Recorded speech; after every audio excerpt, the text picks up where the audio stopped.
Oke, teman-teman silakan kalau ada pertanyaan mengajukan bisa tunjuk tangan, yang tunjuk kaki.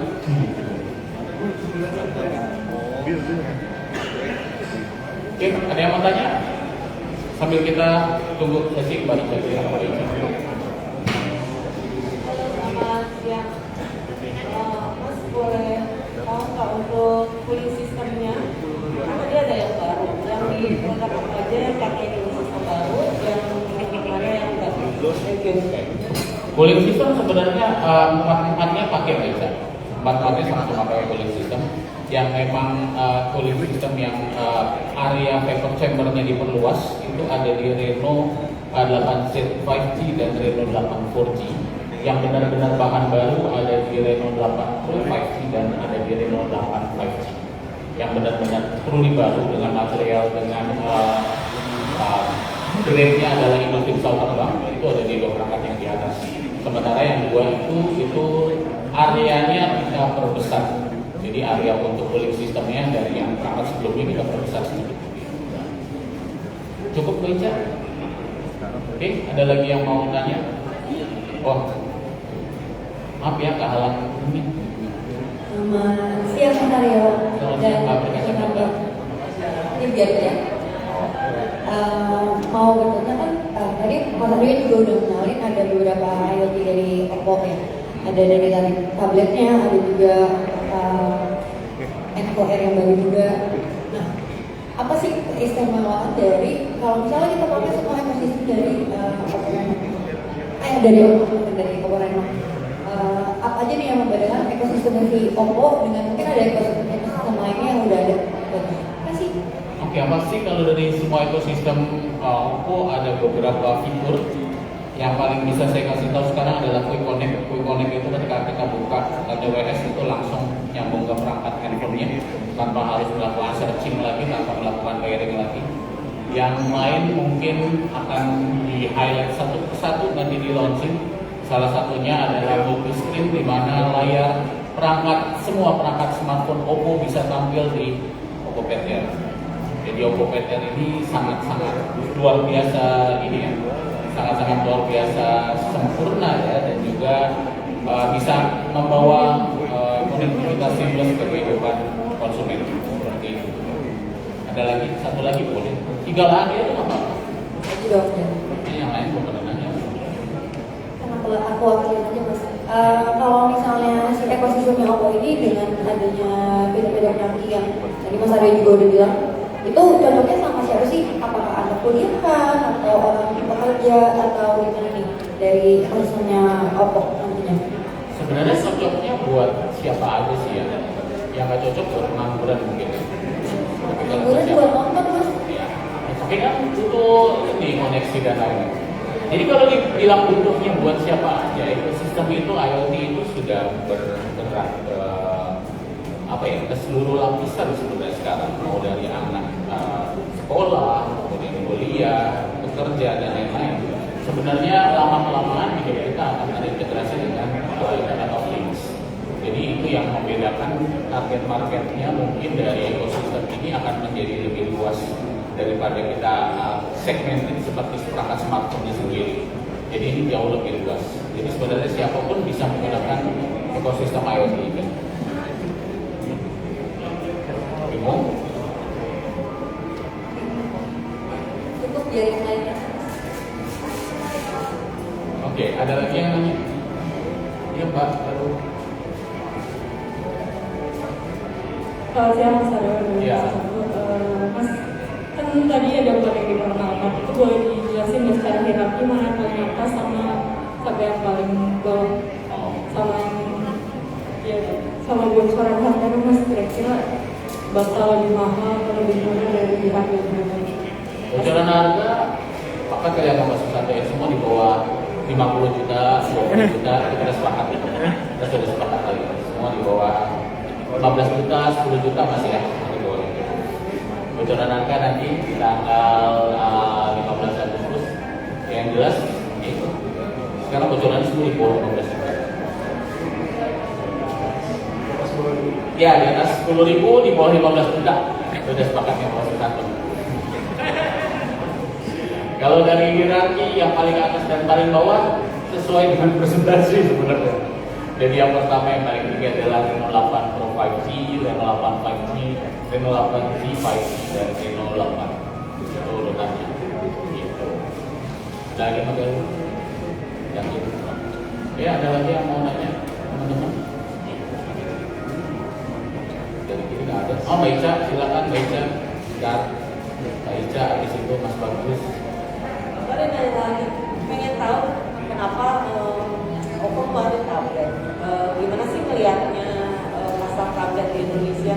Karena kalau aku lihat banyak kan tablet ini mengarah pada student gitu, siswa pelajar. Kemudian ke depan apakah dia akan bekerja sama dengan Kemendikbud mungkin atau dengan terkait menjalani video? Oke, saya mau melakukan pengakuan bahwa memang Oppo untuk masuk ke tablet memang jauh lebih lama dibanding yang lain-lain. Kenapa? Karena preparation. Ada beberapa merek baru yang sudah meluncurkan tablet yang akhirnya tidak ada di pasaran. Yang kedawat teman-teman. Jadi ada beberapa yang tidak memiliki persiapan yang baik. Maka dari itu saya lebih baik, Oppo sendiri akan lebih baik melihat market dulu, target pasar. Siapakah yang kita sasar sekarang ini? Nanti kira-kira kebutuhan tablet itu seperti apa? Karena nanti kalau teman-teman experience di atas, saya kasih tahu bahwa tablet Oppo tidak menjual tabletnya saja, tapi lengkap dengan keyboard, kemudian stylus dan juga case protective. Jadi itu yang kita pikirkan. Jadi kalau kita masukin tablet kemarin pas rame-rame brand masukin tablet, mungkin itu akan menjadi salah satu Oppo ini bertaruh gitu di pasar tablet. Tapi sekarang setelah melihat pasarnya jelas, IoT berkembang pesat, kemudian kebutuhan juga sudah ada, maka dari itu kita masuk ke pasar tablet. Mungkin sama ya Pak Susanto ya, kalau Pak Susanto melihat pasar tablet sekarang mungkin kebutuhannya melebar ya. Karena udah kebiasaan WFH, Yes. atau WFA, work from anywhere. Ya. Kadang smartphone layarnya kecilan kalau untuk baca email, Ya. atau untuk bekerja yang sedikit ringan ya, ketik atau kirim-kirim presentasi misalnya. Tapi dengan tablet itu bisa jauh lebih nyaman. Betul. Dan kita antara PC dengan smartphone, nah ada tablet di tengahnya buat yang super mobile ini sangat membantu. Saya juga merasakan itu. Yes, dan yang paling pentingnya adalah interkoneksi antara tablet dengan perangkat smartphone.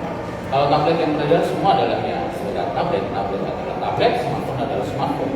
Kedua perangkat ini tidak bisa terinterkoneksi. Tapi apa yang mau lakukan? Bayangkan dengan Oppo Pad Air disambungkan dengan Reno 8 yang sama-sama dengan Snapdragon 680, kita bisa melihat layar dari perangkat Reno 8 ada di perangkat Oppo Pad Air dan langsung bertukar file secara seamless tanpa membutuhkan network dan lain-lain, itu dapat berpindah secara langsung. Sebenarnya itu yang kita sasar. Jadi sebenarnya apakah tablet ini buat anak-anak? Bisa dibilang iya, bisa dibilang enggak. Karena sebenarnya kalau dari posisi dari Oppo Pad Air itu jauh lebih advance dibandingkan tablet yang mungkin sekedar cuma buat anak-anak dan lain-lain. Yang di Oppo Pad Air, ya kenapa kita percaya dengan Snapdragon 680? Ya karena memang ini salah satu prosesor yang memang saya rasa buat di tablet teman-teman nanti bisa experience gimana smoothnya, gimana seamlessnya. Jadi menurut kami Snapdragon 680 adalah prosesor yang terbaik baik untuk smartphone maupun untuk tablet. Dibandingkan kami menggunakan prosesor baru yang mungkin nantinya tidak memberikan experience yang nyaman kepada pengguna, kita makanya memilih Snapdragon untuk ini. Pasarnya memang juga nggak hanya anak-anak, tapi memang jauh lebih luas dari ada teman. Sebenarnya dengan Snapdragon 680 ini di tablet itu artinya produktivitas orangnya akan bisa lebih lama karena dia sangat hemat energi, dan ini baterainya gede kalau Pak. Ya, bocoran saja. Baterainya gede. Di bawah 20.000 ya bos. Di atas 100. Tapi ini enteng. Kok bisa gede tapi enteng? Itu adalah teknologi. Ya, jadi itu akan produktivitasnya akan semakin meningkat. Kenapa nggak pakai seri yang lebih tinggi? Kan untuk yang kebutuhan yang normal, orang kerja email dan some sort of entertainment ini nggak cukup. Cukup sekali. Kalau memang butuh yang lebih tinggi, sayangnya memang perangkatnya tidak masuk ke Indonesia. Itu adalah Oppo Care dan itu menggunakan Snapdragon 870. Kenapa kita memilih Snapdragon yang ada di tablet kita dibandingkan prosesor-prosesor baru? Itu karena memang kompatibilitasnya. Kami sudah mengerjakan secara lama antara ColorOS dengan Snapdragon 880, antara ColorOS dengan Snapdragon 870. Maka dengan menggunakan prosesor yang sama, integrasinya akan lebih baik. Yang dari developer kami dapat mengerjakan segala sesuatu jauh lebih terintegrasi antara sistem operasi dengan sistem on chip seperti itu. Kita sebenarnya Mas Bagus silakan. Tak dulu Mas. Senang nih kalau kayak gini. Bagus dari Nextran. Pertanyaan pertama, Reno juga waktu itu cuma 3 model. Sekarang Reno 8 ini bawa 4 model. Pertimbangannya apa ya? Apakah Reno 7 sesukses itukah penjualannya? Pertimbangannya netizen. Itu dari pertama. Kedua, sekilas saya melihat Reno 8Z sama 8 14 ini kayak tidak jauh berbeda dari Reno 7. Tapi apa ya? Karena ada nggak improvement yang tidak terlihat yang dilakukan Oppo ke Reno 8Z dan Reno 8 14 ini? Gitu. Reno 8Z itu 256 GB, Reno 7Z 128. Itu yang nyata dari hardware. Kalau dari hardware lainnya memang kelihatannya mungkin nanti dibanding prosesor, memang kelihatannya prosesornya masih sama. Tapi sebenarnya kalau dari kita sendiri, sebenarnya itu ada improvement. Cuman memang sebuah improvement itu kadang suka susah untuk dilihatnya ya Pak ya. Karena memang itu levelnya dari developer, bagaimana sistem operasi di ColorOS berpadu dengan si sistem on chip. Karena intinya apapun yang disediakan di sistem on chip atau prosesor yang tampaknya ya, itu adalah inovasi yang ada dan Oppo selalu menciptakan inovasi di atas inovasi tersebut ya. Jadi untuk foto dengan berbagai macam fitur-fitur AI yang ada di aplikasi kameranya itu kan memanfaatkan teknologi yang ada, tetapi dibuat dikemas menjadi sesuatu yang benar-benar bisa dirasakan oleh user. Itu inovasinya juga ada di situ. Ya mungkin yang pertama di Reno 7 mungkin kita masih bisa melihat kalau ketika ngambil gambar mungkin masih ada noise dan lain-lain. Di Reno 8 ini akan lebih jelas, lebih halus lagi. Improvement itu mungkin agak terlihat kecil ya, tapi ini merupakan integrasi dari yang namanya ColorOS, developer-developernya bagaimana menjalin kerjasama dengan teman-teman dari Qualcomm sehingga apa yang digunakan dari sistem on chip atau prosesor dari Snapdragon 880 4G ini berintegrasi dengan ColorOS lebih baik lagi di sekarang. Yang dulu mungkin masih ada yang ColorOS 11, sekarang semua di Reno 8 series yang menjadi bedanya semua rata ColorOS 12.1 semuanya. Yang pertama tadi apa Mas? Kenapa ada 4 seri ya? Oke. Kenapa akhirnya pertimbangannya membawa Reno 8 Pro 5G? Karena satu memang kita melihat di beberapa lini di Find X 3 Pro, kemudian di Find X 3 Pro doang ya. Kita tidak punya kelas di antara flagship dan juga kelas di antara high end premium. Kalau dulu ada Find X 2 yang jadi kelas antaranya. Kita sudah kehilangan satu momentum kemarin di Find X 3 Pro. Kita tidak membawa Find X 3 Pro Lite, Find X 3 Lite sorry. Tapi sekarang kita coba menghadirkan satu kelas di antara kelas itu, yaitu diisi dari Reno 8 Pro 5G. Itu alasan kita sebenarnya. Alasan yang nggak benarnya yaitu netizen banyak minta.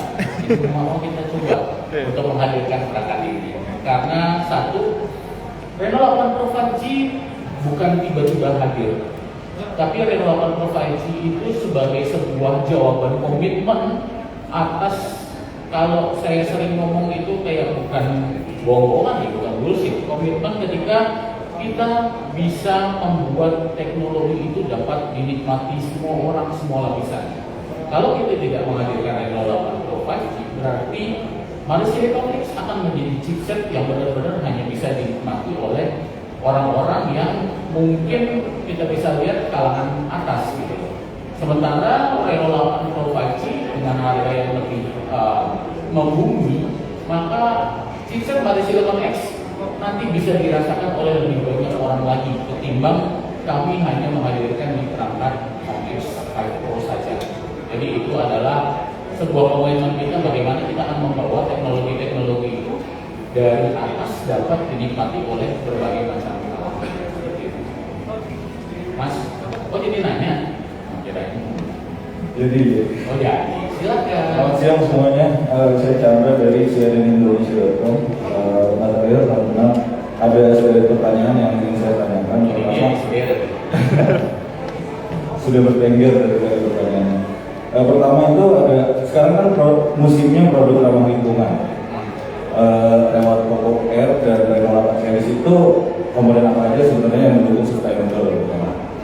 Kedua, tadi juga sempat memperkenalkan Oppo Peter ya, itu persentase pemetaan pengguna itu berapa persen sih yang membutuhkan tablet?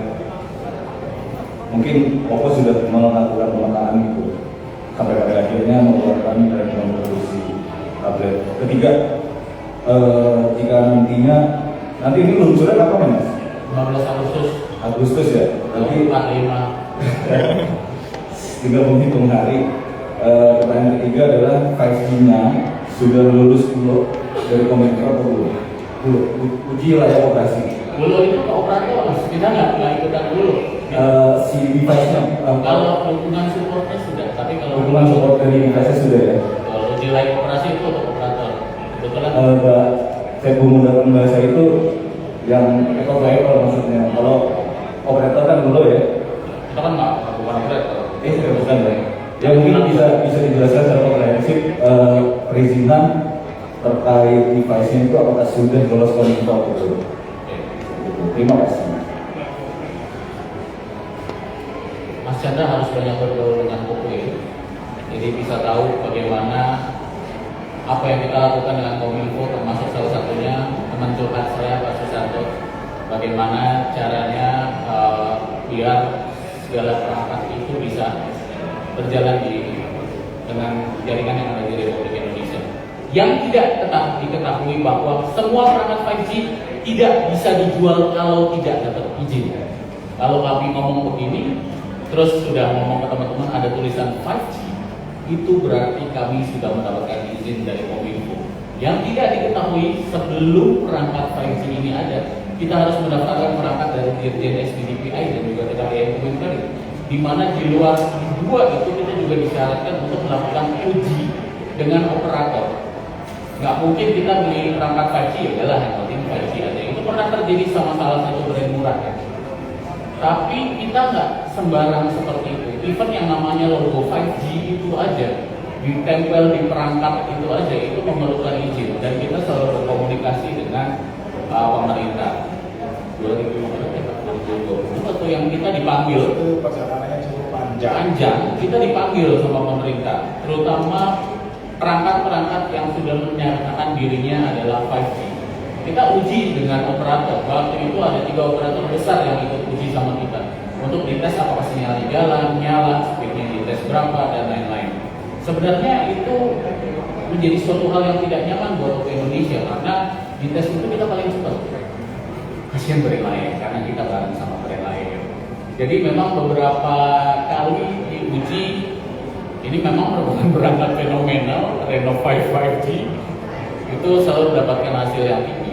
Kalau pas atau gimana menurut? Ya, 5G itu tidak seperti 4G. Orang bisa bawa handphone 4G dari manapun ke sini dan menyala. Ya, kita lepas dari itu ya, dari email atau apa ya. Tapi secara teknologi 4G dibawa kemanapun asal bandnya support pasti nyala. Tidak demikian dengan 5G. 5G itu membutuhkan kombinasi antara band 5G dengan 4G yang ada di operator tersebut di negara tersebut, yang mana kombinasi itu tidak selalu ada dan sama di setiap negara. Jadi kalau kita beli HP 4G di Hongkong misalnya, dibawa ke sini, oh ya dapat salah kan? Nggak bisa dapat nyala, paling nyala 4G-nya saja. Ya, jadi untuk 5G jauh lebih complicated, itu membutuhkan testing dan juga konfigurasi yang lebih detail lagi untuk memastikan 5G-nya bisa beroperasi. Atau tidak, karena 5G juga agak sedikit banyak yang harus kita lakukan. Salah satunya adalah uji 5G jaringan oleh salah satu operator yang baru-baru ini ada di jadi ketahuan operator siapa, ada di Bali. Mereka minta kita secara langsung untuk konfigurasinya. Bagaimana konfigurasinya karena dia semua masih level trial ya Pak ya. Konfigurasi itu masih bisa berubah-ubah karena ini belum berjalan secara sungguh-sungguh, belum berjalan secara bisa dinikmati banyak orang. Mereka itu harus melakukan yang namanya minta beberapa set untuk jaringan mereka itu bisa berjalan di perangkat kita. Jadi ketika ada operator yang melakukan uji dan di situ ada perangkat operator 5G, ada orang-orang di belakangnya yang keras yang kita tidak tahu bahwa mereka melakukan pengaturan bersama untuk kita semua. Tidak hanya orang-orang teknikal dari Oppo, dari Qualcomm, biasanya kita bareng-bareng sama-sama buat gimana sih biar ini bisa jalan.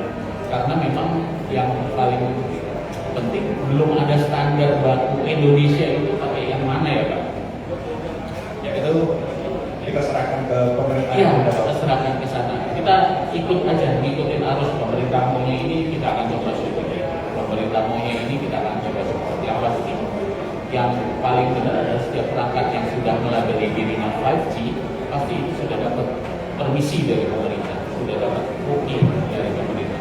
Kalau enggak ya tentunya ada bagian dari pemerintah yang akan menegur kami gitu. Oh ini nggak boleh rilis segala macam, oh nggak boleh ada materinya di mana-mana, oh nggak boleh ada website dan lain-lain, Nggak boleh ada acara ini. nggak boleh ada acara ini termasuk. Jadi acara ini sudah direstui oleh pemerintah, baik itu Kemenperin, Kominfo, kemudian juga yang lain-lain, Kementerian Perdagangan dan lain-lain. Terus pertanyaan yang kedua tentang tablet. Balik lagi, kita nggak langsung tadi bilang banyak produsen yang tiba-tiba secara cepat langsung kita punya tablet, kita hadirkan ke Indonesia dan lain-lain. Tablet itu hal yang tidak mudah. Ada yang tahu alasannya kenapa? Kami harus melakukan konversi pabrik smartphone untuk ke pabrik tablet. Mesinnya itu beda, butuh waktu lama. Kenapa di depan meja teman-teman ada Oppo Pad Air, semua ada Cognizant? Karena memang ini nggak mudah untuk melakukannya. Harus ada investasi lebih, harus ada effort lebih. Bagaimana pekerja-pekerja kami di sana yang biasa menggunakan format smartphone harus berubah menjadi tablet.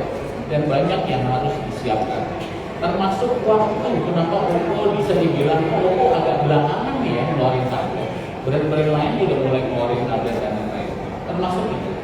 Karena memang nggak gampang, nggak mudah. Karena kalau memang gampang mudahnya bisa impor aja langsung. Tapi apakah itu menjadi salah satu yang diperbolehkan oleh pemerintah? Belum tentu. Mereka harus masih menilai berapa TKDN, berapa lain-lainnya. Dan itu semua butuh waktu. Di waktu ketika kita mengumpulkan bagaimana kita membuat tablet ini, kita melakukan survei pasar. Apakah memang sudah cukup atau enggak? Karena memang kebutuhan anak tablet memang kurang lebih mungkin insight dari Qualcomm sama ketika mulai pandemi ya Pak. Itu kebutuhan tinggi banget mulai di situ. Maka dari itu kita coba menghadirkan. Walaupun mungkin sekarang pada masanya pandemi sudah mulai berakhir, cuma karena kebutuhan dasarnya dimulai dari pandemi itu, kebutuhan masyarakat itu jadi ada terhadap tablet. Karena mungkin sedikit kayak dipaksakan ke pandemi itu untuk semua di rumah, memakai format layar kecil nggak begitu nyaman, larinya ke tablet. Dan akhirnya permintaan itu mulai berjalan sampai saat ini. Berapa persen berarti, Mas? Hah? Berapa persen permintaannya? Kita kan baru bikin. Kalau kita sudah jual, nanti baru ketahuan berapa persen. Kita kan baru bikin semuanya. Enggak, sorry, berdasarkan pemetaan pasar sebelum akhirnya memproduksi itu permintaannya ada berapa persen? Kita belum ada permintaan. Karena kan perangkatnya belum dijual. Jadi ketika perangkatnya belum dijual, kita hanya melihat oke, ini tablet secara umum ada kenaikan. Dari brand-brand lain ada permintaan. Kalau persentase permintaan berapa persennya nanti saya coba hubungi teman-teman brand lain. karena mereka sudah jual, mereka tahu kenaikannya. Karena kita belum menjual, kita tidak punya persentase berapa sih permintaan dan lain-lainnya. Karena memang pada dasarnya pas pandemi itu kita melihat dari situasi yang ada di lapangan, kemudian dari beberapa laporan-laporan mungkin dari firma, teman-teman bisa tanya ke firma, IDC, Counterpoint dan lain-lain berapa peningkatannya.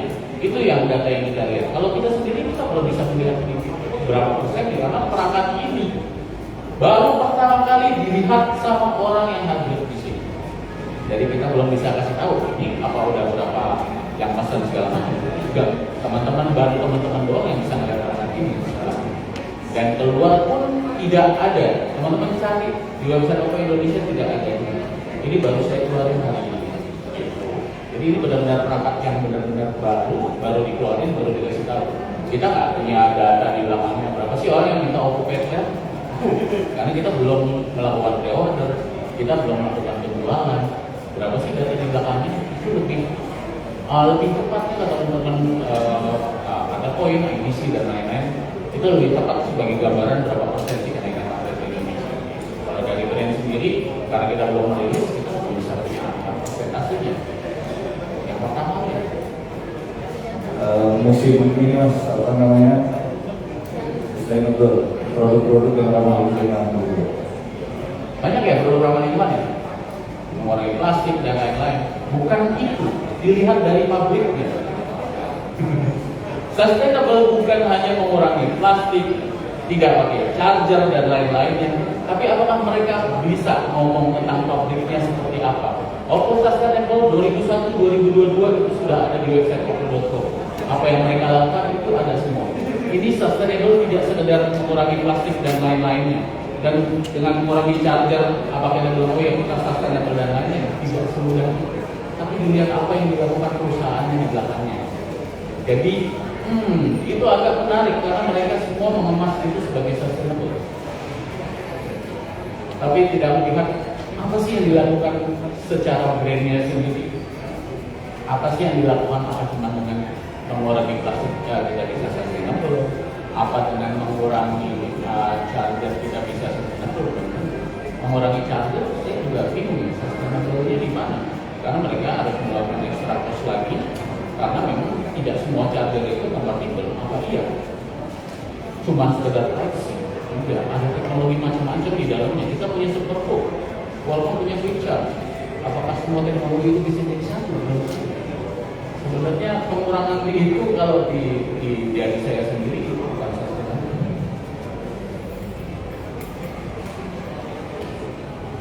Oke, ada yang nanya lagi? Boleh? Ini gitu Pak. Olivia dari Antaranya, aku mau nanya soal IoT. Tadi kan ada interkonektivitas ya, itu artinya sistem yang bisa saling terhubung itu yang minimum kalau OS 12 jadi satu atau device sebelumnya juga bisa. Terus kalau nanti di dalam mereka ini kan katanya nanti dapat stylus, dapat bilangnya segala macam, itu bisa pakai gitu ya mas? Kita Oke, Mas. kenapa? Nah, jadi hanya kan jual tablet, tapi hanya jual tablet saja. Itu yang kita nggak mau. Makanya kenapa kita coba menjual ini secara paket lengkap. Jadi ada tablet, ada stylus, kemudian ada protective case, kemudian ada keyboard dan lain-lain. Kita nggak mau melihat kita jual tablet. Oh udah, ini lagi momentum kita jual tablet, kita jual tablet. Kita nggak mau. Kenapa? Balik lagi ke target marketnya. Target marketnya memang agak sedikit lebih advance dibandingkan tablet-tablet yang ada di pasaran. So bisa dipakai buat anak-anak, tapi memang tidak begitu ke anak-anaknya, karena memang kalau kita lihat kita nggak bilang Oppo Pet yang tidak lihat saja. Oppo Pet itu sebenarnya stylusnya adalah Brio dan kita pakai Huawei Experience dan itu bukan buat anak-anak. Sebenarnya lebih ke arah yang lebih tinggi lagi. Makanya kenapa kita menawarkan berbagai macam paket tablet di situ. Terus yang pertama tadi apa? Oh, sistem operasi, oke. Sistem operasi interconnectivity ini sebenarnya baru diluncurkan di ColorOS 12. Jadi kalau untuk yang multi-screen connect, kemudian untuk quick pairing segala macam itu banyak berjalan di ColorOS 12 dibandingkan yang 11.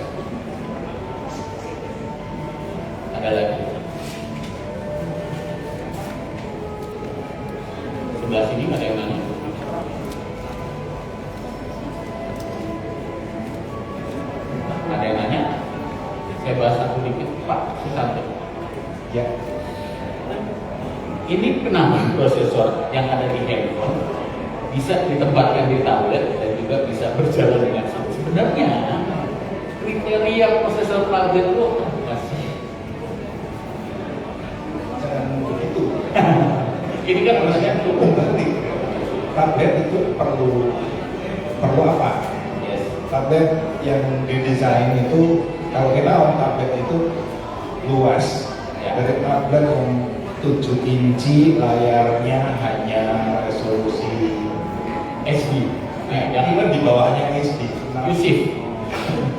Ya, dari situ sampai yang resolusi seperti ini. Ini resolusinya tinggi. Yes. Dan Snapdragon 680 itu oke, ada di smartphone yang kelas menengah. Tapi kalau kita melihat lebih detail dari spesifikasi kemampuan dari Snapdragon 680 itu sebenarnya masih ada ruangan bisa dimaksimalkan. Kemampuan dasarnya itu memang bisa tinggi. Cuman kalau di smartphone kan nggak perlu layar yang gede, jadi nggak berasanya di sini kalau di layar yang besar. Lalu juga untuk kemampuan untuk processingnya ya, untuk CPU misalnya, itu kan penggunaan CPU dalam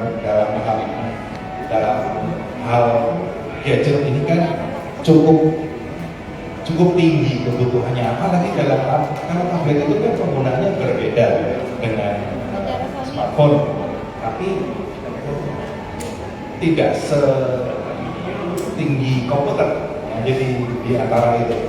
Dan dengan kebutuhan yang di tablet seperti untuk browsing, email, apalagi nonton streaming, itu sudah sangat cukup kalau dengan Snapdragon 680 karena kemampuan udah untuk CPU yang octa-core, grafik yang sudah grafik itu kalau di smartphone aja dipakai untuk main game yang resolusi tinggi aja bisa, di tablet pasti bisa juga karena kebutuhan dasar itu udah lebih dari cukup kalau disandingkan dengan Snapdragon 680. Jadi nggak cuma hanya untuk smartphone kan, tapi untuk tablet juga bisa.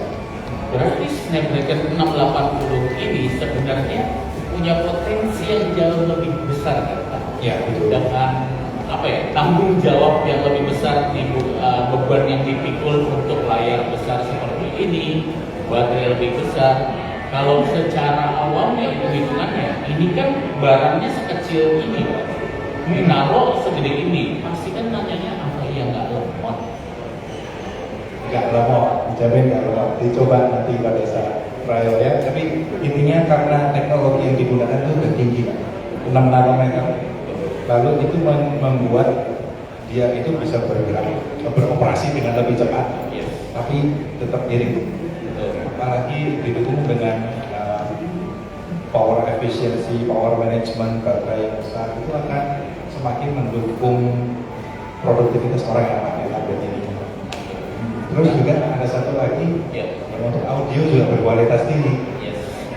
Berarti kan itu namanya kayak Snapdragon 680 ini sebenarnya powernya tidak hanya ada di smartphone, Tidak, bisa di tablet. Dan itu juga intinya bukan karena besar kecil yang membuat ini jadi lemot, tidak. Memang potensinya dari Snapdragon 680 itu lumayan cukup tinggi. Dibuat produktivitas tinggi dengan tablet, mungkin kan dengan resolusi yang lebih tinggi, multimedia yang lebih tinggi, grafis yang lebih tinggi, itu sangat mampu kan? Iya, tapi kalau kita lihat di spesifikasi Snapdragon 680 untuk layar itu ya, itu bisa sampai resolusi 1080 nanti 2500 pixel, itu udah 2K. Oke, betul. Dan itu kalau di smartphone ya tidak terasa, tidak teroptimalkan. Nah, di tablet baru terasa lebih. Oke. Jadi seperti itu buat di Snapdragon 680. Jadi teman-teman jangan salah gitu bahwa potensi dari Snapdragon 680 tidak hanya levelnya ada di smartphone, tapi juga bisa digunakan di perangkat tablet. Oke, ada pertanyaan lagi teman-teman? Oke, Ali silakan.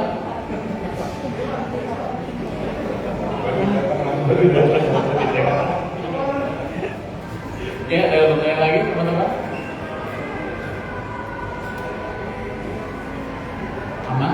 Ada yang nanya lagi? Ini sudah pengen nyoba. Iya, kayaknya pengen juga. Oke. Sebenarnya di sini ada OPPED di bagian sini, teman-teman bisa untuk mengambil gambar dulu. Di atas pun ada, dan juga di atas ada area experience seperti kemarin, low light dan lain-lain. Semua perangkat ulangan series ada, dan juga semua aksesoris OPPED juga ada. Jadi silakan teman-teman.